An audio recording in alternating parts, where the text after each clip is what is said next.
기도하면 하나님이 역사하시니까 내가 기도했는데 하나님이 일하셨네라고 하는 것들을 바라보면서 기분이 좋은 거예요. 마치 제가 예전에 우리 교역자 수련회 가면 전 그런 활동을 거의 안 해봤어요. 저는 굉장히 거룩하게 살아가지고 다른 취미 생활이 없어요. 근데 이제 우리 김병학 목사님은 취미 생활이 많았어요. 그래서 김병학 목사님 저희 데리고 스크린 야구장이라는 데 가봤어요. 그래서 저는 늘 거룩하게 사니까 그런 운동 이런 활동을 잘 이렇게 뭔가 좋아하지도 않고 그런 것 좀 정죄하고 이런 편이었어요. 근데 어두운 방에서 막 공 날아오고 막 공 치고 막 이게 너무 저랑 또 비슷한 과가 이제 조합형 저 비슷했거든요. 되게 그런 거 별로 힘들어하고 왜 우리가 기도해야지 왜 교역자 수련회 와서 스크린 야구를 하고 있냐 이런 거였는데 그날 스크린 야구만 3판 했습니다. 진짜 그날 이거를 그냥 얼마나 우리가 때렸는지 다음날 허리가 아파가지고 와 스크린 야구장 가가지고 그때 사단막이 다 홈런으로 보내버렸어요. 그때 장난 아니었어요. 그때 엄청 날렸습니다. 그때 뭐가 재밌냐면은 이게 재밌는 게 무슨 뭐 거기서는 뭐 파울이라고 그러고 막 홈런이라고 그러고 막 그런 얘기 하거든요. 다 필요 없어요. 공이 와서 배트에 맞으면 희열이 느껴져요. 날아오는 공이 쫙 가는데 배트에 빵 맞으면 터지는 거예요. 이 야구장에서 보는 사람도 재밌지만 이거 실제로 칠 때 엄청나게 재밌습니다. 이 별거 아닌 것 같아도 그게 엄청나게 큰 희열이 있는 거예요. 낚시 가는 사람들은 왜 갑니까? 히트 하잖아요. 히트. 낚시 가는 사람들은 이 물고기가 이 미끼를 딱 물었을 때 딱 당기면서 물고기 힘을 빡 느끼는 거거든요. 그 맛에 가는 거예요. 그리고 나서 잡은 물고기 어떻게 합니까? 많은 사람들이 풀어줘요. 너무 재밌지 않아요? 어떻게 보면 이상한 변태들 같아요. 왜 물고기들 입에다 구멍을 다 내놓고 왜 버리는지는 모르겠어요. 차라리 그럴 거면 먹지. 왜 다 갖다 버리는지. 근데 그거에 엄청난 기쁨과 희열을 느끼는 거예요.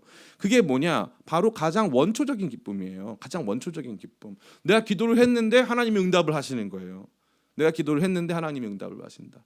제가 이번 기도회 때 제일 많이 듣는 간증이 바로 그거예요.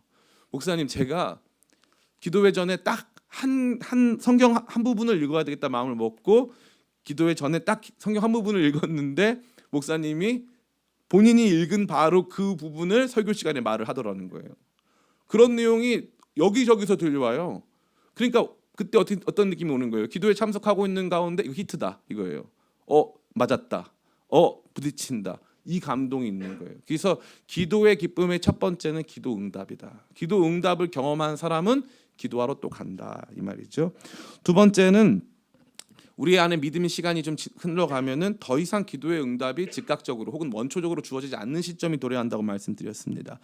그때는 하나님께서 우리에게 응답을 지연시키시면서 끊임없이 기도의 자리를 나오게 하시고 기도하는 우리의 생각을 다각도로 만드셔서 혹시 내 죄 때문인가? 하나님이 이런 행동을 기뻐하시는 건가? 기도하면서 내가 이렇게 하길 원하시나? 라고 하면서 하나님의 뜻이 어디 있는지를 하나님의 성품이 어떠한지를 하나님께서 무엇을 원하시는지에 대해서 찾게끔 하는 다시 말해 하나님 알아가는 기쁨 주신다 했어요. 기도는 하나님 알아가는 기쁨의 귀한 통로가 됩니다.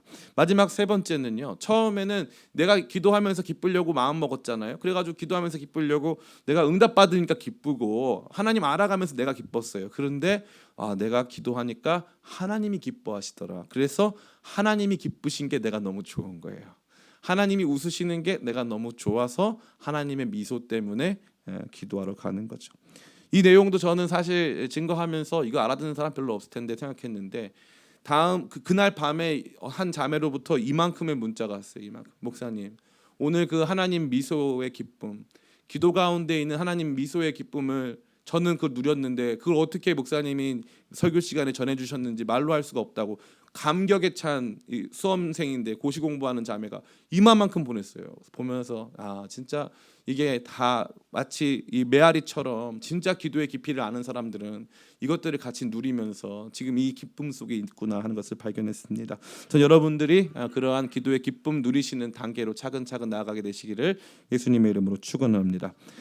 오늘은 우리가 누리는 보다 더 1차원적인 기도의 유익, 바로 기도의 능력에 대해 함께 생각해 보기를 원합니다. 기도의 능력에 대해 생각할 때 첫 번째는 하나님께서 우리의 기도에 대해 반드시 응답하신다라고 하는, 따라해 볼까요? 응답의 확실성. 응답의 확실성. 반드시 응답하신다. 이게 굉장히 중요한 거예요. 반드시 응답하신다. 그러나 많은 사람들이 생각해요. 목사님 제가 기도했는데 하나님 응답 안 하시던데요. 예, 잘 보세요. 하나님의 응답은 총 세 가지예요. 총 세 가지. 1번 yes, 2번 no, 그 다음에 세 번째는 뭐예요? wait, 기다려라. 그래서 기도가 이루어지는데 기도가 이루어지는 시점이 내가 생각한 거랑 달라요. 그래서 하나님이 그 기도에 대해서 보류하시고 그 기도에 대해서 하나님께서 저와 여러분에게 일종의 뜸을 들이시는 시간이 존재한다 이거예요. 죄는 무엇입니까? 지금 당장 내가 원하는 대로. 이게 죄예요. 선악과를 보여줍니다. 선악과를 보여주면서 이 선악과 이 하나님처럼 될 수 있어. 그러니까 어떻게 해요? 지금 당장 내가 원하는 대로 하려고 먹는 거예요. 그 죄의 핵심이에요. 그러면은 반대로 의는 뭡니까? 하나님의 때에 하나님의 방법으로 하나님의 뜻이. 그래서 내 인생에 내가 주인이 아니고 하나님이 주인이 되시는 거예요. 하나님이 주인이 되시는 거예요. 그러니까 기도 응답은 반드시 이루어지는데 그 기도 응답이 yes로 이루어질지 no로 이루어질지 아니면 wait로 이루어질지 우리는 그것에 대해서 판단하거나 그것에 대해서 완전한 이해를 가질 수는 없다 이거예요. 기도에 대한 주권이 응답에 대한 주권이 하나님께 있기 때문이에요. 그러나 확실한 것은 그것이 언제 어떤 방식으로 응답되든 반드시 응답이 된다. 모든 기도는 그 어떤 것도 땅에 떨어지지 아니하고 반드시 응답된다. 하나님은 반드시 응답하신다. 이것에 대한 분명한 확실성을 저와 여러분이 가지셔야 될 줄을 믿습니다. 마가복음 11장 23절입니다. 마가복음 11장 23절 같이 한번 읽어보겠습니다. 시작. 내가 마가복음 11장 23절 안 들었나요? 예. 제가 한번 읽어보겠습니다. 내가 진실로 너희에게 이르노니 누구든지 이 산더러 들리어 바다에 던져지라 하며 그 말하는 것이 이루어질 줄 믿고 마음에 의심하지 아니하면 그대로 되리라. 아멘. 이게 잘 보셔야 돼요. 잘 보세요. 이 산더러 들리어 바다에 던져지라 하며 그 말하는 것이 이루어질 줄 믿고 마음에 의심하지 아니하면 그대로 되리라. 그러니까 기도응답의 확실성을 가장 잘 보여주는 말씀이 바로 이 말씀이에요. 산을 왜 바다에다 던져요? 그게 중요한 게 아니에요. 산을 바다에다 던지라는 게 중요한 게 아니고요. 그 정도의 일도 이루어진다 이거예요. 안 이루어지는 일 없다 이거예요. 믿고 의심하지 말고 믿고 가면 반드시 이루어진다. 그런데 여기 안 나온 게 뭐예요? 언제가 안 나왔어요. 2000년 뒤에 지하철 공사를 통해서 갑자기 거기 있던 산이 저쪽으로 갈지 아무도 모르는 거예요.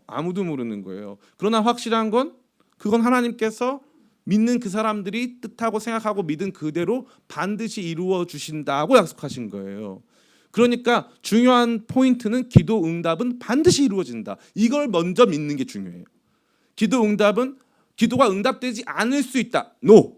그게 아니라요. 기도는 어떤 방식으로든지 응답이 돼요. Yes, No, 아니면 Wait. 하나님께서 어떤 응답도 가능하냐면은 엄마가 너무 아파가지고 엄마가 위해서 기도했는데 엄마가 돌아가셨어요. 기도했는데 돌아가셨단 말이에요. 그럼 어떻게 응답된 거예요? 노라고 응답된 거예요. 우리는 하나님의 노에 대해서 이런 생각을 가져요. 그러면 기도 응답 안 하신 거잖아. 아니요.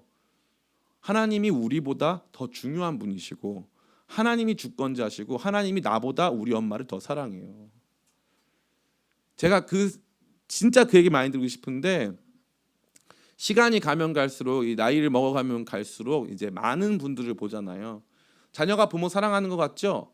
자녀가 부모 사랑하는 것 같은데 실상 부모가 오랫동안 아프거나 하면은 그렇게 사랑하지 않아요. 우리의 사랑이 우리가 그렇게 아끼고 중요하다고 여기는 모든 것들이 있잖아요. 생각보다 그렇게 강하지 않습니다. 우리는 그러한 사람들이 아니에요. 하다못해 그 부모를 위해서도 목숨 바쳐 사랑 못합니다. 자녀 사랑이요? 자녀 사랑 역시도 마찬가지예요. 대부분의 자녀 사랑 역시 왜곡되어 있고요. 여러분 보시면 알겠지만 최근에 이 발달 장애를 겪고 있던 아이가 이제 30살, 40살 가까이 되니까 엄마가 그 아이 죽이고 엄마 깜빵 갔잖아요. 이거 사람이 함부로 다른 사람 뭐 사랑하니까 하나님이 그 너무 동화적인 삶 좀 그만 사세요. 내가 사랑한 거니까 내가 중요하게 여기니까 하나님께서 그것에 대해서 응답하셔야 된다. 나는 그것을 절대적으로 중요시하는데 하나님은 내가 생각하는 것만큼 중요시하지 않으신다. 내 삶을 중요시하지 않으신다. 아니에요. 하나님이 여러분보다 여러분을 더 사랑하세요. 이거를 모르면 그때부터는 이 게임이 돌아가질 않아요. 신앙 게임이 돌아가질 않습니다. 우리는 내가 나를 사랑한다 생각해요. 내가 나를 아끼고 내가 내 길을 안다고 생각해요. 웃기지 마세요. 그런 거 없어요. 여러분 인생의 길을 모르고요. 여러분이 사랑하는 방식이 가장 잘못돼 있을 때가 얼마나 많은데요. 그런데 왜 우리는 우리 인생의 문제에 대해 하나님이 노라고 대답하시는 것에 대해서 인정하려 하지 않는 거예요. 왜? 그건 다 우리 안에 가지고 있었던 잘못된 우상들, 잘못된 편견들, 하나님 마음에 두기 싫어하는 마음들. 하나님 마음에 두기 싫어하니까 내가 원하는 방식이 존재하는데 그 방식대로 안 하니까 그때부터는 그러다가 조금 이게 안 되잖아요. 그럼 또 하나님께 나와서 막 애걸복걸을 해요. 그 얼마나 가증합니까? 근본적으로 우리가 기도의 응답을 하나님께 요구할 때 하나님을 종처럼 부리지 마세요. 하나님을 종처럼 부리는 사람이 너무 많아요. 하나님 이 문제 해결해 주세요. 안 해결해 주시면 저 교회 안 다녀요. 이런 말은 안 하지만 재밌는 게 뭐냐면 이런 말은 안 하지만 재밌는 게 이거예요. 오랫동안 신앙을 쉰 사람들이 있거든요. 오랫동안 신앙에 이제 이 활동을 멈춰온 사람들. 그 사람들이 가서 신앙 낙담자라고 하는데 신앙 낙담자들이 경험하는 가장 큰 벽이 뭐냐면 하나님이 안 계신 것 같고 하나님이 나한테는 나를 싫어하시고 내 기도는 응답하지 않으신다. 이 생각을 딱 갖는 거예요. 그러면서부터 신앙의 낙담이 착 찾아오는 거거든요. 근데 그때부터 자기 생각을 엄청 합리화해요. 자기가 자기 삶을 제일 잘 알고 내 인생은 이랬고 내가 제일 중요하고 되게 유치하잖아요. 동화책 같고. 그런데 그걸 그렇게 붙들어요. 근데 하나님 절대 그렇게 하지 않으세요. 하나님은 우리의 삶에 하나님답게 yes, no 아니면 wait 기다려 이렇게 하시는 거예요. 하나님의 주권이 거기에 있어요. 그런데 확실한 건 기도응답은 그 세 가지 안에 반드시 있다. 반드시 있다. 이거를 꼭 믿고 기도하시기를 축복합니다. 같이 기도회를 이렇게 20일 동안이나 했는데 목사님 저 기도응답 하나도 안 됐어요. 그럼 여기 보면은 그 말하는 것이 이루어질 줄 믿고 마음에 의심하지 아니하면 그대로 되리라. 이 정도 말씀도 이루어지지 않는데 우리가 예수님 왜 믿습니까? 이 정도 말씀도 이루어지지 않는데요.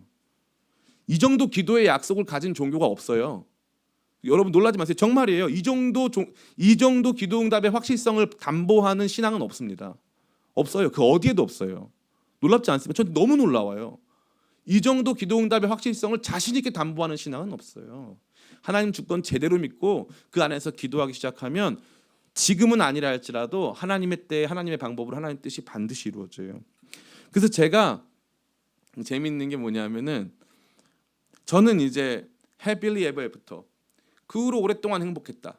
기도해가지고 이 문제가 해결되면은 행복할 거라고 생각했던 적이 많이 있어요. 그래가지고 이제 첫 번째는 뭐냐면은 주님 우리 교회 100명 넘게 해주세요. 1년 만에 100명이 빡 넘은 거 있죠. 100명이 딱 넘어서 1년 만에 얼마나 신났는데 우리 말도 못해요. 그런데 제가 깨달은 게 성도가 3명부터 있지는 않았지만 12명부터 100명이 있었던 것보다 100명부터 지금까지 있는 게 개척보다 훨씬 힘들어요. 이게 훨씬 힘들더라고요. 이거를 한 번도 배운 적이 없는 거예요. 100명 넘으면 성공한 교회 1% 교회라 그래가지고 제가 엄청 기도했거든요. 하나님은 절대 기도를 멈추는 방식으로 응답하지 않으시기 때문에 이 곱이 넘어가면 다음 곱위에 기도를 더 많이 해야 돼요. 야 이거 재밌어요. 그러니까 여러분 착각하지 마세요. 유치하게 그냥 동화책처럼 해가지고 나 요거 도와주세요 이렇게 해가지고 그거 되면 잘 됐다 그 다음에 내가 행복하게 잘 살아야지 이런 거 없다니까요. 그런 게 없어요. 어른들의 세계는 그런 게 없는 거예요. 어른이 되세요. 어른들의 세계에는 그런 게 없어요. 그 문제 우리 엄마가 좀 돌아가시기 직전이에요. 엄마 살려주세요 해가지고 엄마가 살아났단 말이에요. 그 다음에 병원비가 다가와요. 그 다음에 문제가 다가와요. 엄마랑 갈등이 시작돼요. 살아난 엄마인데 이 엄마 살려달라고 내가 그렇게 기도했는데 엄마랑 나랑 원수가 되는 거예요. 그게 인생이에요. 그게 인생이라고요. 그렇기 때문에 우리는 일평생 기도할 수밖에 없는 거예요. 대신에 확실한 건 뭐냐? 그 이후에 계속된 삶 속에서 진짜 어른들의 세계, 진짜 인생의 어마어마한 무게를 짊어지고 걸어가야 하는 삶의 여정 속에서 나는 네 기도 반드시 응답한다라고 하는 그 약속을 붙들고 걸어가는 거예요. 대산을 넘어 험곡에 가도 빛 가운데로 걸어가면 주께서 항상 지키시기로 약속한 말씀 변치 않네. 아멘. 태산을 넘어 험곡에 가는 게 삶이란 말이에요. 어떤 건강의 문제를 만날지 몰라요. 내가 우리 엄마 위해서 기도했는데 엄마는 나았는데 내가 암에 걸릴 수 있단 말이에요. 그게 현실이라고요. 현실이라고요. 근데 우리는 늘 이렇게 생각해요. 아, 목사님, 하나님 위해서 살아가면 그런 거 없어야 되는 거 아닙니까? 아니요. 하나님은 그런 약속하신 적 없는데요. 네 인생에 단 한 번도 어려움 없고 행복하게 새 아파트에서 좋은 차 타면서 그 어떤 염려 걱정 근심 없이 살게 해주신다는 약속이 하나도 없어요. 시편 23편은 말합니다. 내가 사망의 음침한 골짜기를 걸을 때라도 해를 두려워하지 아니함은 주께서 나와 함께 하심이라. 주의 지팡이와 막대기가 나를 안위하시나이다. 재밌죠? 여호와는 나의 목자시니 내게 부족함이 없으리로다라고 했어요. 근데 나를 푸른 초장 쉴만한 물가로 인도하신다는 분이 나를 어디로 데려가요? 사망의 음침한 골짜기로 데려간단 말이에요. 사망의 음침한 골짜기 통과한단 말이에요. 성경에서 그 사망의 음침한 골짜기 통과 안 한 사람 데리고 와봐요. 한 명도 없다니까요. 한 명도. 여러분들이 너무 어리광 부리고 있는 거예요. 인생은 그렇게 쉬운 게 아닌데, 사망의 음침한 골짜기를 통과하는 과정인데, 그런데 그 과정에서 어떻게 하신다고요? 함께 하시고 주의 지팡이와 막대기가 나를 안위하시면서 그 길을 걷게 하시는 거예요. 주님 손 붙잡고. 지나온 삶의 여정을 통과해 봤을 때 경험하는 게 뭐예요? 주님께서 지금까지 지내온 것 주의 크신 은혜라. 영영 부를 나의 찬송 예수 인도하셨네. 이거 고백하는 거예요. 절대 통과 못할 것 같은 삶의 시련과 고통. 주님, 저 이 문제 해결 안 해주시면 저 끝나요 라고 기도했는데 기가 막히게 하나님이 그 문제 해결 안 해주셔서 내가 끝났는데, 난 죽은 줄 알았는데 살아나요. 이게 우리가 얼마나 편협한지 몰라요. 이 문제 안 되면 주님 끝나요. 아니, 끝나긴 뭘 끝나요. 하나님 회복하시죠. 하나님 회복하세요. 우리는 하나님의 응답을 너무 못 믿고 하나님의 응답을 너무 우리 차원으로 끌어내리고 하나님의 응답을 기다릴 줄을 모르는 사람들이에요. 그런데 하나님 말씀하세요. 네가 어떻게 생각하든지 나는 너에게 확실히 응답한다. 그것부터 능력을 체험하는 방법이에요. 왜냐하면 여기 보면 분명히 되어 있잖아요.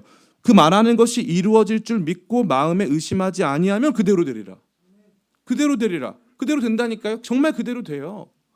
근데 우리는 이 부분에 대해서 가장 근본적으로 하나님께서 그대로 안 하실 수도 있다. 그거는 뭐예요? 응답을 내가 정해놓은 거예요. 하나님 해주세요. 싫은데? 라고 말하면 해주세요. 싫은데? 해주세요. 다음에 해주면 안 돼? 지금 당장 해주세요. 자기가 주인이에요. 자기는 그렇게 나이스하고 쿨하고 멋있고 자기 인생에는 안 되는 일이 다 없어야 되는 거예요. 고난이 다가오면 안 되는 거예요. 사람들은 눈물 철철 흘리며 살아가는데 내 인생에 그런 일이 벌어지면 안 된대요. 누구도 아파서도 안 되고 누구도 병들어서도 안 되고 누구도 이상한 일 만나면 안 되고 그 말이 됩니까? 그런 일은 존재하지 않아요. 오늘 아침에 제가 한 분을 통해서 소식을 들었어요. 탄자니아의 이영권 선교사님이라고, 제가 원래 있던 교회의 파송 선교사님이신데 이 선교사님이 정말 이 얼마나 헌신적으로 사역을 했는지 탄자니아 거기에서 거의 뭐 영웅입니다. 영웅. 근데 오늘 아침에 탄자니아에서 세렝게티 지나면서 사역 가시다가 차가 전복돼 가지고 교통사고로 돌아가셨어요. 오늘 아침에. 제가 뭐 비단 이런 일뿐만 아니라요. 복음을 위해 살다가 고난받고 돌아가신 분들 열거해 보라면 너무나도 많아요. 근데 우리는 재밌는 게요. 그런 분들을 막 존경하면서 그분들 가시는 그 길은 절대 따라 나가고 싶어 하지 않아요. 그래서 하나님 응답을 내가 기뻐하는 수준으로 국한시킵니다. 그게 비극이죠, 비극. 그래서 기도의 응답을 경험하지 못하고 기도 능력 경험하지 못하고 기도가 내가 원하는 방식이 아닌 식으로 응답될 수 있으니 기도하기를 포기하는 거예요. 하나님보다 내가 더 똑똑하고 하나님보다 내가 더 중요하고 하나님보다 내가 더 선하다고 믿는 거죠. 하나님이 제일 선하시고 하나님은 전지전능하시고 하나님께서 나를 제일 사랑하십니다. 그 하나님께서 주시는 분명한 믿음의 확신, 그 분명한 응답의 확실성 마음에 붙드시기를 예수님의 이름으로 축원합니다. 아멘. 야고보서 5장 17절에서 18절 같이 한번 읽어볼까요? 야고보서 5장 17절에서 18절 같이 읽어봅니다. 시작. 엘리야는 우리와 성정이 같은 사람이로되 그가 비가 오지 않기를 간절히 기도한즉 3년 6개월 동안 땅에 비가 오지 아니하고 다시 기도하니 하늘이 비를 주고 땅이 열매를 맺었느니라. 아멘. 엘리야가 기도를 했는데 어떤 기도였냐면 주님 비 내리지 말아주세요라고 기도했어요.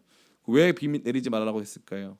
이스라엘 백성들이 비를 바알이 내려주는 줄 알았어요. 그러니까 하나님 그냥 바알이 없다고 바알 어려운 말로 바알의 허위화라고 하는데 바알이 가짜라고 보여주세요. 비 내려주지 마세요. 하나님 사람들 바알 예배하는데 바알 예배할수록 비 내리지 않게 해주세요. 지금 우리로 치자면 경기 침체를 위해서 기도하거나 뭐 주식 폭락을 위해서 기도하거나 비트코인 시장 붕괴를 위해서 기도하는 것과 비슷한 거죠. 근데 하나님께서 역사하셨어요. 그리고 나서 다시 그가 기도하니까 비가 내리기 시작했어요.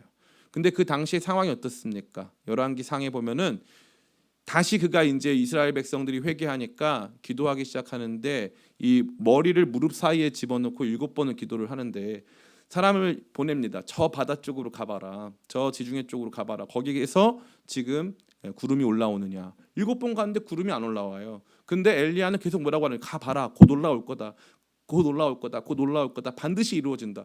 믿음을 가지고 7번째 딱 갔더니 어떻게 돼 있어요? 저쪽에서 손바닥만한 구름이 오는데 이 구름에 어마어마한 비를 가지고 와가지고 이스라엘에 3년 6개월 만에 처음으로 비가 오는 것입니다. 엘리야는 기도하면서 자기의 이 기도를 하나님께서 응답하실 것을 믿었고 비가 다시 올 것을 믿었다 이 말이에요. 그러니까 기도의 비결은 무엇이냐? 기도의 능력을 체험하는 비결은 기도 응답을 단순하고 확실하게 믿는 것. 내가 기도하면 반드시 이루어진다. 반드시 이루어진다. 그것을 분명히 믿고 가는 저와 여러분 되기를 간절히 원합니다. 아멘. 이와 같이 하나님께서는 기도를 통해 하나님 당신의 능력을 보여주시고 하나님께서 우리의 기도 속에서 역사하심을 보여주고 있습니다. 여기까지가 오늘 설교의 끝이면 참 좋겠는데 기도의 능력에 대해서 반드시 알아야 할 추가적인 내용들이 있어요. 그것은 능력 있는 기도의 응답은 상당히 더 높은 빈도에서 저와 여러분이 생각하는 것과 다르게 역사한다라는 거예요. 그게 뭘까요? 그것은 바로 기도 응답의 능력, 기도의 능력이 나타나는 실현되는 것은 대부분, 전부는 아니에요. 대부분 타인을 위한 기도 혹은 사명을 위한 기도일 때예요. 나 자신을 위한 기도보다 타인과 사명을 위해서 기도할 때 우리가 상상할 수 없는 수준의 엄청난 변화, 엄청난 능력을 경험하게 된다는 거예요. 진짜 이게 제일 중요하다고 저는 감히 말씀드릴 수 있습니다. 여기 보면은 우리가 이제 여러 가지 성경 말씀을 통해서 이것을 다 간증하고 증거할 수 있는데요. 여러분들이 나중에 한번 찾아보세요. 사도행전의 내용은 대부분을 보면요. 사도들이 누군가를 살려주고 누군가의 병을 고쳐주고 누군가를 위해서 기도하는 그 기도가 임하고 역사하는 거예요. 그래서 엄청난 변화가 일어나는 거죠. 자기 자신을 위해서 기도하는 케이스가 자주 등장하지 않아요. 이게 너무 재밌는 거예요. 우리는 우리 자신의 문제를 위해서 기도하는 것에 익숙한데 성경은 우리 자신의 문제에 대해서 기도하는 일보다 타인을 위해서 기도하거나 내가 맡겨진 사명 완수를 위해서 기도하거나 주의 몸된 교회를 위해서 기도할 때 더 크고 강력하고 부인할 수 없는 하나님의 능력 있는 역사가 나타나는 것을 보여준다라는 것이죠. 그것이 여러분 가운데 체험되고 그것이 여러분 가운데 회복되지 않으면 참 우리 안에는 기도의 능력에 대해서 반신반의하는 이 움직임들이 계속되는 것입니다. 제가 말씀드렸죠. 내 기도만 계속하는데 그렇게 역사적이고 기적적이고 드라마틱한 일이 내 기도 속에서 나를 위한 내 기도 속에서 일어나지 않아요. 그래서 기도는 언제나 이 수건 돌리기 같은 거예요. 그래서 내가 남을 위해서 기도하고 남이 나를 위해서 기도하면서 이 기도에 어마어마한 이 순환이 일어나면서 역사가 일어나는 거거든요. 근데 내가 나를 위해서 기도하고 내 문제만 놓고 기도하기 시작하면 그때부터 엄청난 변화가 일어날 수 있다 없다? 없다. 없다. 완전히 없는 건 아니에요. 좀 살펴보겠지만 완전히 없는 것은 아니지만 기도는 일반적으로 능력 있는 기도, 역사하는 기도는 일반적으로 타인을 위한 기도, 다른 지역과 민족, 또 주의 몸된 교회, 하나님 나라를 위한 기도. 이 기도에서 상상을 초월하는 능력이 나타난다는 것입니다. 참 너무나도 재밌는 거예요. 또 한 가지 흥미로운 것은 무엇이냐면 기도자에게 큰 죄가 있거나 기도받는 대상, 다시 말해 우리가 기도해 주는 대상이 하나님과 사람 앞에서 정리해야 할 어떤 죄악이나 문제들이 있다면 하나님의 일하심이 더디거나 온전히 이루어질 수 없음을 성경은 빈번히 말해주고 있습니다. 우리 사무엘하 21장 1절과 14절 같이 한번 읽어볼까요? 사무엘하 21장 1절과 14절 같이 읽습니다. 시작. 다윗의 시대에 해를 거듭하여 3년 기근이 있으므로 다윗이 여호와 앞에 간구하며 여호와께서 이르시되 이는 사울과 피를 흘린 그의 집으로 말미암음이니 그가 기브온 사람을 죽였음이니라 하시니라. 14절. 사울과 그의 아들 요나단의 뼈와 함께 베냐민 땅 셀라에서 그의 아버지 기스의 묘에 장사되어 모두 왕의 명령을 따라 행하니라. 그 후에야 하나님이 그 땅을 위한 기도를 들으시니라. 아멘. 타인을 위해서 기도할 때 능력이 나타난다. 맞아요. 그런데 목사님 제가 타인을 위해서 기도했는데 능력이 나타나지 않아요. 그러면은 죄와 관련된 내용이 등장하고 있어요. 그래서 특별히 기도받는 사람들 안에 이 죄의 문제가 해결되지 않아서 이것이 단순히 해결 문제가 아닐 수도 있지만 죄의 문제와 연관된 일들 때문에 기도 응답이 이루어지지 않을 수 있음을 너무나도 명확하게 보여주는 거예요. 그 땅이 이 죄의 문제, 그 땅에서 일어난 이 사륙과 이 사륙에 대한 정의 실현이 구현되지 못한 이 모든 문제 때문에 이 다윗의 시대에 해를 거듭하여 3년 동안 기근이 있었고 그 기근을 위해서 나라를 위해서 기도해도 하나님 듣지 않으셨을 때 말씀해 주신다 이거예요. 사울과 피를 흘린 그의 집으로 말미암아 내가 그 기도 듣지 않겠다. 네 손에 피가 가득하다. 이러한 내용의 이야기들이 하나님께서 늘상 하시고 있다는 거죠. 오늘 본문 말씀도 흥미롭게 그와 같습니다. 16절 말씀인데요. 제가 읽어드릴게요.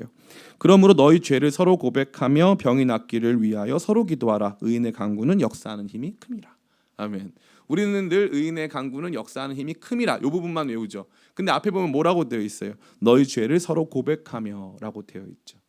그러니까 죄에 대하여 하나님께 회개하면서 기도하지 않고 손에 피가 가득한데 삶은 하나님과 아무 상관이 없는데 내 기도의 능력 경험하겠다라고 하면은 하나님께서 아주 이것을 흔쾌히 이루어 주시지는 않는다 이거예요. 삶에 해결되지 않은 문제들이 존재할 수 있다라는 거죠. 예전에 저희 어머니가 남대문에서 기도원을 이렇게 하셨을 때 그때 한 분이 이제 돈을 명동에서 아주 돈을 쓸어 담고 있었어요. 근데 이분이 이제 서대문구 홍제동에 살고 있었는데 그 당시에 이제 거기에 이 스위스 그랜드 호텔이라고 있었거든요. 그 호텔 옆에 이제 아파트에 살고 있었는데, 근데 이분이 그 문제가 뭐냐면 돈을 쓸어 담아요. 돈을 쓸어 담는데 이제 기도가 고파가지고 명동에서 큰 매장 3-4개를 운영하시는데 명동에서 이제 이 남대문까지 와서 맨날 기도를 하시는 거예요. 근데 뭐 돈은 어마어마하게 많으세요. 근데 그분이 왜 기도하라고 하신 줄 알아요? 아들이 자기를 죽이려고 그래요. 아들이 키가 187인데 엄마도 작진 않지만 아들이 이제 이 발작을 일으키면 칼을 들고 와서 엄마를 죽이려고 그래요. 매번. 너무너무 무서운 거예요. 너무너무. 그러니까 이분이 와서 나 기도해야 되겠다라고 해가지고 진짜 뜨겁게 기도를 하시는 거예요. 근데 문제가 뭔 줄 알아요? 아들이 회복이 안 돼요. 온 교회가 같이 기도해 줬고요. 그분도 열심히 기도했어요. 회복이 안 돼요. 가만히 봤더니 이분이 알바하는 사람들한테 폭군 중에 그런 폭군이 없어요. 그 사람들 눈에 피눈물 나게 만들고 자기밖에 모르는 모습으로 살면서 자기는 자기 아들한테 고통당하니까 자기 도와달라고 자기만을 위해서 기도한 거예요. 그래서 그분은 그 기도가 응답되지 않았어요. 끝까지. 이게 여러분들이 처음 듣는 이야기 같아 보이지만 우리는 일상에서 이것을 굉장하게 빈번하게 만나요. 내가 누군가에게 인색하면데 하나님 앞에는 풍족하게 받고 싶다. 내가 누군가에게는 뭔가 악질적으로 굴고 있는데 내가 하나님 앞에서는 거룩하고 거듭난 사람처럼 뭔가 하나님께서 주실 복을 기대하고 있다. 하나님 그럼 응답 안 하세요. 그러면 하나님의 능력 경험할 수가 없습니다. 저는 잘 몰랐는데 이번에 이제 넷플릭스에서 드라마가 나왔더라고요. 글로리, 더 글로리인가? 나왔는데 학창 시절에 이렇게 학생들 왕따시키고 막 이렇게 학교 폭력으로 막 괴롭히고 막 일진들이 막 이렇게 있는 그런 건데 이게 나중에 이제 학교 폭력 당한 친구가 복수하고 뭐 그런 내용인 것 같더라고요. 저는 한 편도 보지 않았지만 저는 그 생각을 많이 들어요. 우리가 예수 믿는 사람답게 살지도 않고 의롭게 살 마음도 없고 거룩하게 살 마음도 없는데 기도해가지고 하나님 능력 주세요? 그거는 하나님을 만홀히 여기는 것 같아요. 하나님 우습게 여기는 것 같아요. 한 번도 주님 나라와 영광을 위해서 나 자신을 희생한 적이 없는데 하나님께는 희생을 강요하고 나는 다른 사람보다 더 특별하게 취급받아야 된다고 생각하는 건 그건 농담 안 하고 그런 사람이 복받고 능력 가운데서 하나님께서 주시는 은혜 받는다? 그러면 세상이 비웃을 일이고 하나님께 영광은커녕 하나님께 수치와 모욕이 되는 일입니다. 우리는 이 하나님의 능력에 대해서 생각하는 거예요. 제가 왜 이 말씀을 드리냐면 많은 분들이 하나님 능력을 우습게 여겨요. 하나님 능력을 우습게 여겨요. 그래서 하나님께서 기도하면 하나님 들어주신다 이거를 거의 우습게 여기는데 그 우습게 여기는 중요한 근거가 뭐냐면 내가 해봐서 안 됐다는 거예요. 내가 해봤더니 안 됐더라. 내가 기도했더니 안 되더라. 죄송한 말로 하나 드릴게요. 여러분이 기도해서 그래요. 여러분의 모습 그대로 기도해서 바뀔 생각 없이 하나님께 내 주권을 올려드리는 게 아니라 나는 이게 좋은데 나한테 이거 왜 이런 삶을 강요하는지 모르겠다 이거죠. 제가 한 번은 어느 집회에 가가지고 이제 말씀을 전하면서 드라마 좀 그만 보고 성경 읽고 기도하라. 그리고 그 드라마가 사실 우리의 삶을 망치고 있다. 사실 드라마가 우리의 삶을 망치는 부분이 굉장히 크거든요. 오늘날 우리 청년들의 삶을 망치고 있는 게 크게 두 가지인데 하나가 인스타그램이고 하나가 드라마예요. 인스타그램은 삶의 라이프 스타일이 무엇인가에 대해서 청년들에게 도전을 던져줘요. 호캉스 다니고 명품백을 메고 근사한 삶을 살고 나이스한 곳에서 나이스한 사람들과 근사한 몸, 근사한 패션 어떻게든지 아름답고 멋있는 모습 보여주면서 살아가라. 그게 삶이다. 예전엔 그렇지 않았거든요. 내가 있는 내 자리에서의 사는 삶도 가치 있고 아름다웠다고 생각했는데 내가 나가서 배 하나를 만들어도 그 배 만들면서 용접하고 하면서 그 큰 배가 물 위에 떠다니면 저 배 내가 만들었다고 박수치고 기뻐했거든요. 근데 요즘은 그런 삶이 아니에요.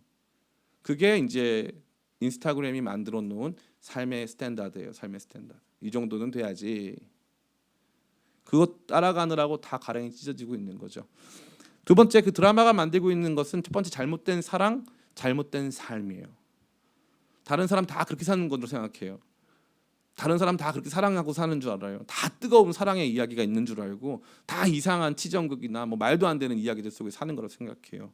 다시 말해 일상이 삶을 지배하는 게 아니라 환상이 삶을 지배하게 되는 거예요. 그래서 제가 그 드라마의 폐해에 대해서 이야기를 한 적이 있어요. 설교 시간에. 근데 한 자매가 끝나고 와가지고 왜 드라마를 못 보게 하냐 이거예요. 난 드라마가 좋은데. 대화의 논리가 그냥 그거예요. 난 드라마가 좋은데 왜 드라마 보는 거 정지하냐 이거죠. 그래서 드라마 보는 게 과연 건강한 거냐 말해도 말이 통하지 않아요. 말이 통하는 게 아니라 듣고 싶어 하지 않는 거죠. 왜냐하면 자기 삶은 정해져 있거든요. 나는 나야. 나는 내가 제일 중요해. 난 못 바꿔. 하나님도 못 바꿔. 이러고 살고 있거든요. 그렇게 살아가는 삶 속에서 자기 멋대로 살아가고 손에는 피가 가득하고 다른 사람들 힘들게 하면서도 나는 행복하면 된다라고 하는 이기적인 마음 속에 살아가는데 하나님께서 그 기도 들으시냐 이거예요. 하나님 능력 경험 못하죠. 그러니까 나중에 무슨 생각하냐면 하나님 능력 없어. 이렇게 생각하는 거예요. 너무너무 비참하고 하나님 믿고 살아가는 그들의 삶이 너무너무 안타깝습니다. 오늘 말씀은 여기서 끝나면 참 좋겠지만 여기서 끝나지 않아요. 한 가지 마지막 질문을 우리에게 던지고 있어요. 그러면 목사님 잘 들었습니다. 기도 응답 확실히 주신다고 한 건 맞죠? 네. 대신에 그 기도 응답이 언제 어떤 방식으로 이루어질지에 대해서는 하나님께 주권이 있다는 건 맞죠? 네. 그러나 기도하는 우리가 나 자신의 욕망 속에서 죄악 가운데 기도할 때 하나님 듣지 않으시거나 또 기도 받는 그 사람이 죄악 가운데 있을 때 그 문제 해결하지 않으면 하나님 안 들으신다는 것, 기도 능력 경험할 수 없다는 것 맞죠? 네, 맞습니다. 그러면 마지막 질문이 있습니다. 나 자신을 위해서 하는 기도는 그럼 정령 의미가 없습니까? 나 자신을 위해서는 그럼 한마디도 기도하면 안 됩니까? 저는 그렇게 말씀드린 적 없습니다. 여러분 자신을 위해서 기도해서 능력을 경험하는 것에 대해 지금 간략하게 말씀드리고 오늘 설교를 끝내려고 해요. 성경에서 자기 자신의 문제를 놓고 가장 많은 기도가 올려지고 있는 것은 바로 시편입니다. 시편보다 더 깊고 분명하게 현실적으로 자신의 삶에 일어난 문제들을 놓고 기도하고 있는 책은 없다고 해도 과언이 아니에요. 하나님의 사람들은 모두 하나님 나라의 일들과 결부되어 있어요. 성경에 등장하는 모든 사람들은 자기 자신은 일상을 살지만 사실 자기는 하나님 나라의 일원으로 일상을 살았어요. 그렇기 때문에 자기의 기도가 대부분 거의 90% 이상 하나님 나라와 직결되어 있습니다. 그러니까 우리가 생각하는 것처럼 내 마음대로 살고 내가 원하는 라이프 스타일 속에 살면서 그 라이프 스타일을 하나님께서 지지해 주시고 거기에 필요한 자원을 공급하시고 그 라이프 스타일을 충분히 누릴 수 있도록 건강하게 해주시고 그것을 충분히 누릴 수 있도록 자원, 돈이나 시간 같은 것들, 청춘 같은 것을 보장해 주신다. 이러한 종류의 신앙은 없는 것은 사실이에요. 그러나 이 하나님 나라의 일원으로서 이 삶을, 내게 주어진 이 삶을 살아갈 때 느낄 수 있는 절망과 낙심과 고통과 시험과 공격에 대해서 가장 입체적으로 현실적으로 보여주고 있는 책이 있는데 그게 바로 시편이다 이거예요. 그럼 시편에서 가장 많은 분량을 지은 사람이 누굽니까? 바로 다윗이에요.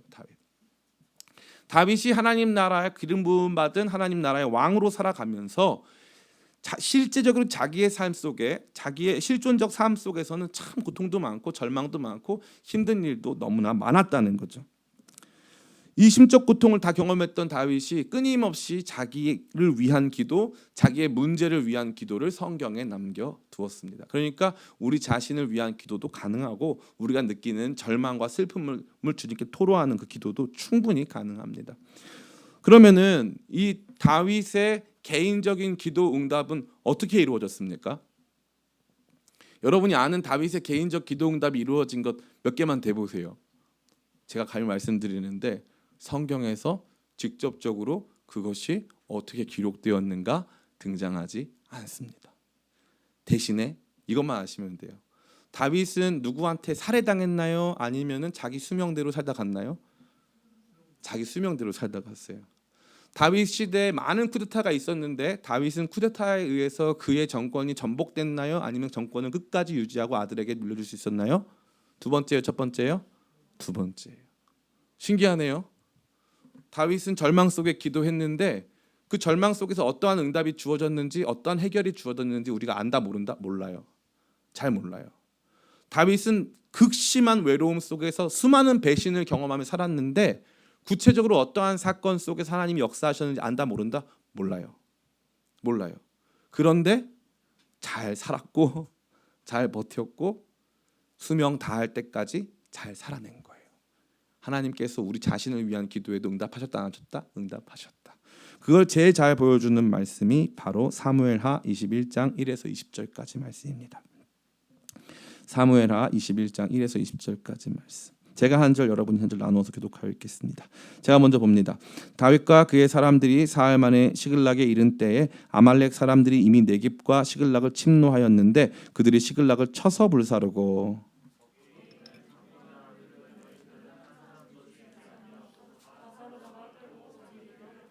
다윗과 그의 사람들이 성읍에 이르러 본즉 성읍이 불탔고 자기들의 아내와 자녀들이 사로잡혔는지라.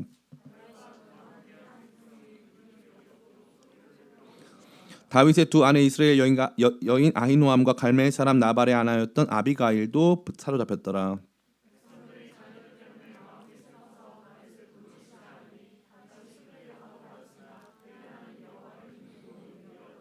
다윗이 아히멜렉의 아들 제사장 아비아달에게 이르되 원하건대 에봇을 내게로 가져오라. 아비아달이 에봇을 다윗에게로 가져가매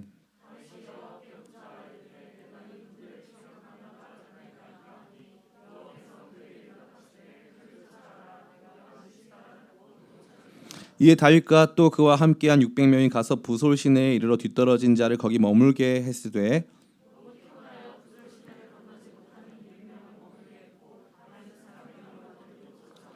무리가 들에서 애굽 사람 하나를 만나 그를 다윗에게로 데려다가 떡을 주어 먹게 하며 물을 마시게 하고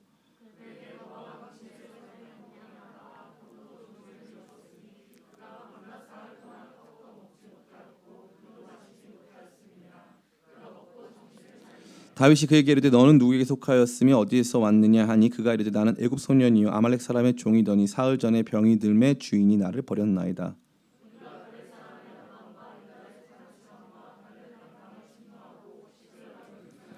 다윗이 그에게 이르되 내가 나를 그 군대로 인도하겠느냐 하니 그가 이르되 당신이 나를 죽이지도 아니하고 내 주인의 수중에 넘기지도 아니하겠다고 하나님의 이름으로 내게 맹세하소서. 그리하면 내가 당신을 그 군대로 인도하리이다 하니라.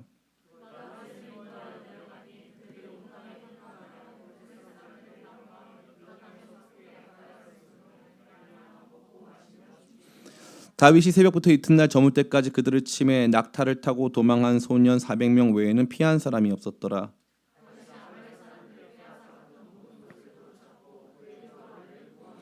그들이 약탈하였던 것 곧 무리의 자녀들이나 빼앗겼던 것은 크고 작은 것을 막론하고 아무것도 잃은 것이 없이 모두 다윗이 도로 찾았고, 같이 있습니다. 다윗이 또 양떼와 소떼를 다 되찾았더니 무리가 그 가축들을 앞에 몰고 가며 이르되 이는 다윗의 전리품이라 하였더라. 아멘.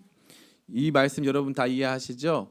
이 말씀은 다윗이 블레셋으로 망명했을 때 다윗이 이스라엘과 펼쳐지는 블레셋의 사울과 요나단의 마지막 전투에 참가하려고 했었어요. 그런데 그 참가가 거부당하고 다시 자기들이 머물고 있었던 이 시글락 지역으로 돌아옵니다.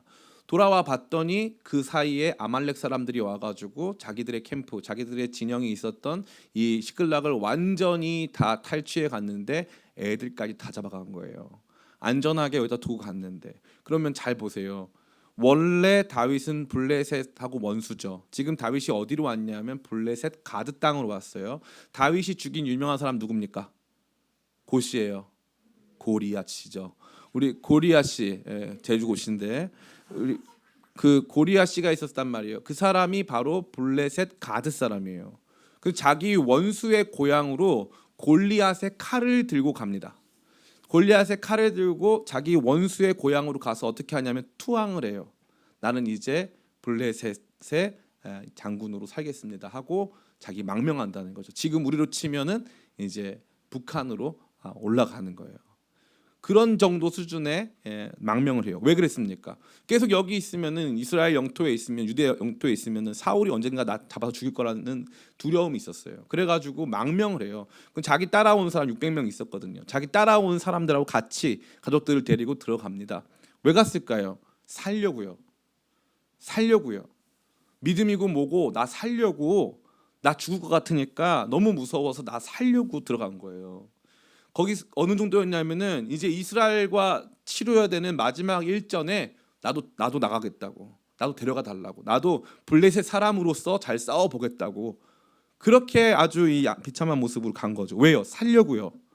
목숨을 건지고 자녀들 건사하고 아내들 행복하게 해주면서 목숨은 건져야 그 다음이 있는 거 아닙니까? 어떻게든 살려고 하나님 나라니 뭐니 내게 기름 부어서 나를 왕으로 삼겠다는 비전이고 이런 거 다 내버려버리고 블레셋으로 도망갔다 이 말이에요.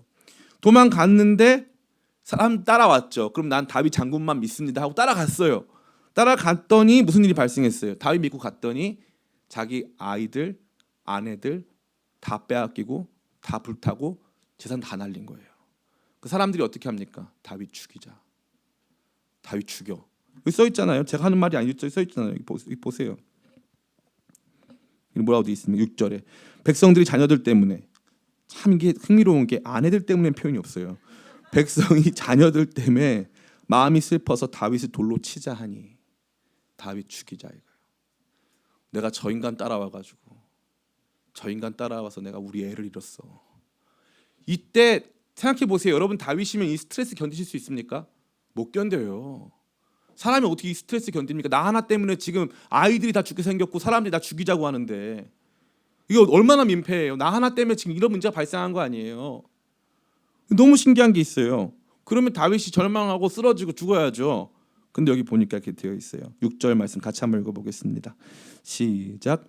백성들이 자녀들 때문에 마음이 슬퍼서 다윗을 돌로 치자 하니 다윗이 크게 다급하였으나 그의 하나님 여호와를 힘입고 용기를 얻었더라. 아멘. 이 상황에서 용기를 얻은 거예요.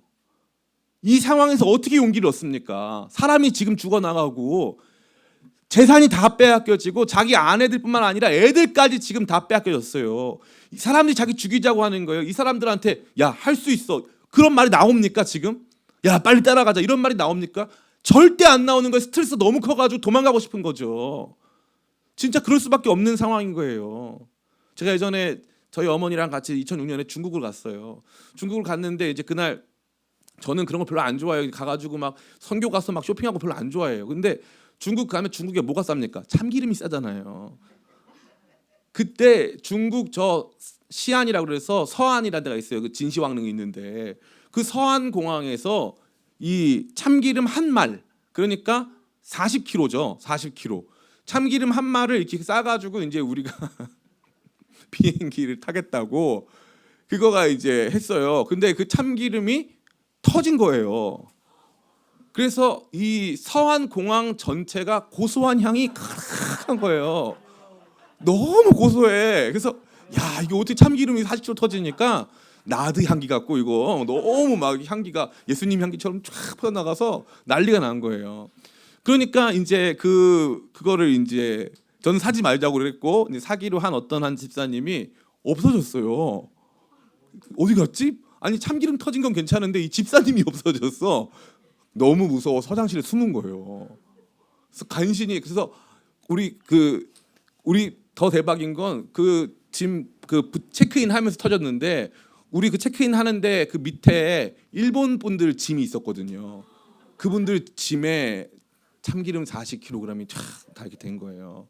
그러고 나니까 이제 그 집사님이 너무너무 무서워가지고 화장실에 숨어서 못 나오는 거예요. 비행기 타야 되는데 간신히 설득해가지고 비행기 타고 아무 일도 없는 척 그냥 해가지고 비행기 타고 한국 왔어요.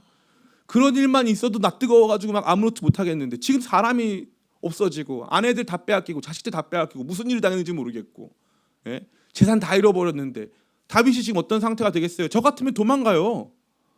만약에 제가 진짜 살고 싶으면 빨리 도망가고 아니면 뭐 어떻게든 했겠죠. 다윗이 어떻게 하는 거예요? 기도하고 용기를 얻어요. 와, 너무 부러워요. 이게 진짜 생각해봐요. 하나님 능력이 누구 병든 사람 고쳐주는 것보다 여러분 자신을 완전한 절망에서 이렇게 세우는 게 진짜 어마어마한 능력이에요. 할 수 있어. 쫙 일어나는 거예요. 그리고 나가지고 다윗이 어떻게 합니까? 7절 말씀. 7절 8절. 아 이게 너무 드라마틱해요. 너무 멋있어. 7절 8절 같이 한번 읽어보겠습니다. 시작. 다윗이 아히멜렉의 아들 제사장 아비아달에게 이르되 원하건대 에봇을 내게 가져와라.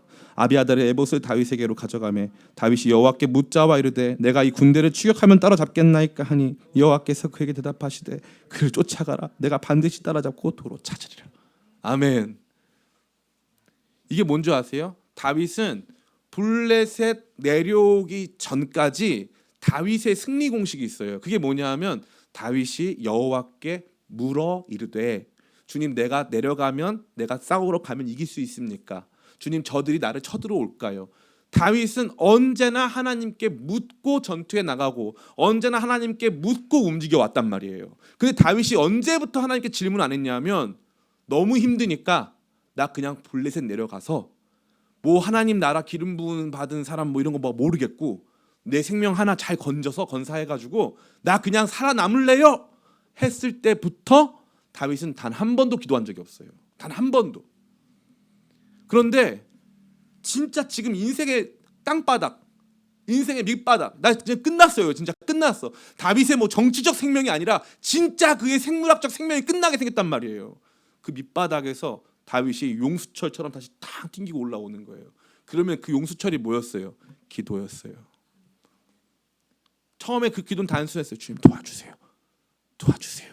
그리고 나서 뭐가 기억난 거예요? 내가 그동안 살아왔던 삶에 뭐가 있었던 거예요? 기도가 기억난 거예요. 기도가. 그래가지고 부탁하는데 이 아비아달 제사장 아닙니까? 에봇은 하나님의 뜻을 묻는 제사장이 가지고 있었던 기구예요. 지금은 존재하지 않아요. 하나님께서 지금 우리 가운데 그 계시를 직접 주시기 때문에 지금은 존재하지 않습니다. 그런데 그 당시 이게 필요했어요. 그러면 하나님께 기도하면서 묻는 거예요. 주님, 내가 따라가면 잡을 수 있겠습니까? 아니 지금 완전히 패배하고 지금 사람들 마음도 하나도 안 된 상태고 준비도 하나도 안 된 상태예요. 따라가면 잡을 수 있겠습니까? 이거 물어보는 거예요. 따라가면 잡을 수 있습니까? 잡을 수 있어. 도로 찾아올 수 있어. 그러고 나서 이제 달려가는 거예요. 9절. 이에 다윗과 또 그와 함께한 600명이 가서 부솔시내에 이르러 뒤떨어진 자를 거기 머물게 하고 600명이 달려가는데 당장 급하니까 600명이 다 가서 싸워도 이길까 말까인데 일단 가는 게 중요해. 왜냐하면 지금 우리한테 승리가 있는 게 아니라 하나님이 승리 주신다 약속했으니까 인원이 중요한 게 아니에요. 일단 가는 게 중요해. 힘든 사람 여기 머무르라고 해. 다윗은 너무 멋있는 게 나중에 그때 머물러 있던 사람들한테까지 전리품 다 나눠줍니다. 그 사람도 다 영광 줘요. 지금 영광이 중요한 문제가 아니에요. 지금 당장 구출해 와야 되니까 달려가는 거예요. 용기를 내 가지고 막 달려갑니다. 막 달려가요. 이거 얼마나 멋있습니까? 예? 이러고 나가지고 어떻게 해요? 다 되찾았잖아요. 다. 삶 속에 이런 터닝 포인트가 있는 거예요. 언제? 기도의 능력을 체험하는 거예요. 오늘 말씀 다 끝났어요. 딱 3가지예요. 3가지. 첫 번째, 따라해 볼까요? 하나님의 기도 응답은 우리의 상상을 초월하여 확실히 임하신다. 기도 응답이 확실히 임하는 줄 믿습니다. 두 번째, 따라해 볼까요? 기도의 능력을 주심은 기도자를 다른 사람들을 위해 기도하는 사명자, 하나님의 동역자로 세우십니다. 기도의 능력 경험하는 사람은 반드시 하나님의 동역자, 하나님의 사명자가 된다는 거예요. 그래서 남을 위해서 기도할 때 능력이 훨씬 크게 나타난다는 거죠. 마지막 3번째, 기도에 앞서서 따라해 볼까요? 기도에 앞서서 우리 자신의 삶과 기도받는 사람의 삶을 돌아보고 회개하는 일이 반드시 필요하다. 이 3가지가 너무나 중요한 거예요. 따라해 볼까요? 하나님 응답하십니다. 하나님 우리를 사명자로 세우십니다. 이 2가지가 제일 중요해요. 3가지를 나눴지만 이 2가지 너무 중요합니다. 그래서 기도의 능력 여러분 회복하시기를 축복해요. 그리고 아까 제가 마지막에 드렸던 것, 여러분 개인을 위해서 하는 기도도 가능합니다. 충분히 가능해요. 근데 하나님께서 다른 응답을 주실 수 있어요. 사도 바울이 하나님께 육체의 가시, 사단의 사자를 없애달라고 3번이나 기도했어요. 3번 기도했던 건 없애주세요, 없애주세요, 없애주세요 3번 했어요. 이게 아니라 목숨을 걸고 지금으로 치면 40일 금식기도 같은 거 하면서 그렇게 3번이나 주님 저 이거 너무 이 사역을 해야 되는데 이게 너무 불편하고, 사람들이 이거를 뭐라고 보통 많이 말하냐 하면은 사도 바울이 가지고 있었던 질병 1번 안질, 눈의 질환이다. 눈의 질환이다. 눈의 질환이라는 게 단순히 눈이 좀 안 보이는 수준이 아니라 눈의 질환이 생겨가지고 얼굴 전체가 영향을 받아서 굉장히 못나고 굉장히 추해 보였을 것이다. 이게 1번이에요. 2번째는 간질이다. 간질. 그래서 발작을 일으켰을 것이다. 말씀 잘 전하고 있는데 갑자기 발작을 일으키니까 사람들이 어떻게 신뢰를 합니까? 어떻게 신뢰를 해요? 그러니까 사도 바울이 이 안질 혹은 간질, 아니면 안질과 간질 모두 이것을 자기 육체에 가지고 있었다는 거예요. 그래서 기도한 거예요. 주님 제발 제가 사역해야 되는데 제발 주님 저 사역에 걸맞는 모습으로 좀 저를 빚어주세요. 너무 부끄럽습니다. 그렇게 3번 기도를 했는데 주님께서 주신 응답이 뭡니까? 내 은혜가 내게 족하다.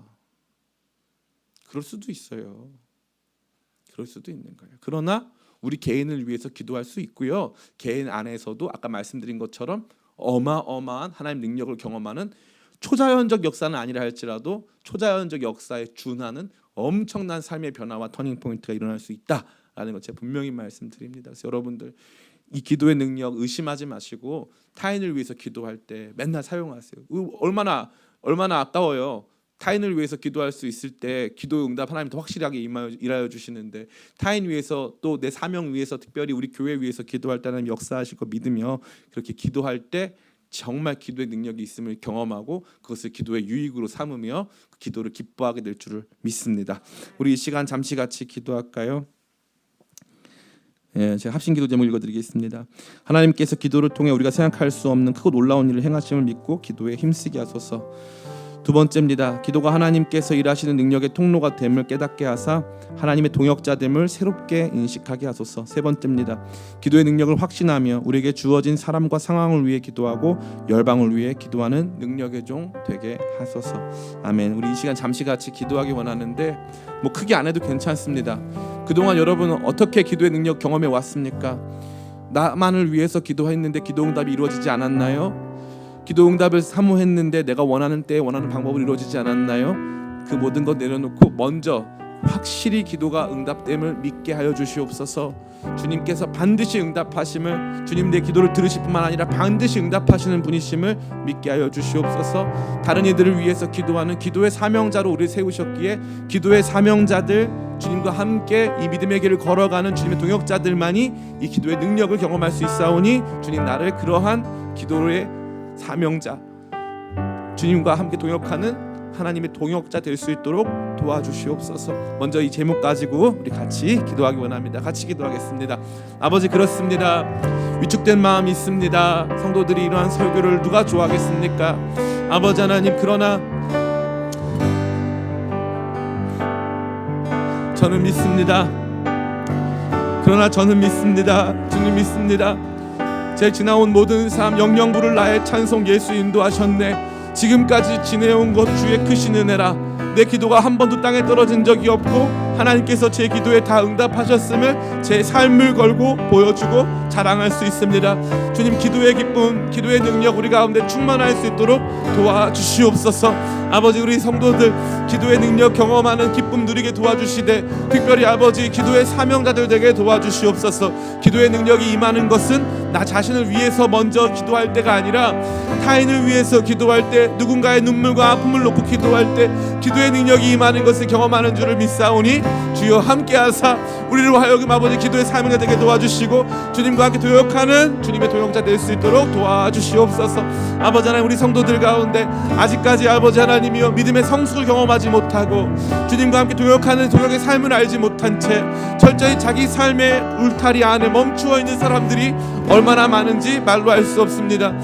내 방식, 내 라이프 스타일이 아니라 하나님의 방식, 하나님의 라이프 스타일 가운데 우리의 삶을 맞춰드릴 수 있도록 도와주시옵소서. 사명자로 거듭날 때 아버지 하나님 기도의 응답 체험할 수 있음을 보면서 아버지 하나님 우리의 삶을 걸어 주께서 원하시는 사명의 자리, 사역의 자리 가운데 있어질 수 있도록 능력 가운데 인도하여 주시옵소서. 주장하여 주시옵소서. 아버지, 일하여 주시옵소서. 기도 회복시켜 주시옵소서. 함께하여 주시옵소서. 인도하여 주시옵소서.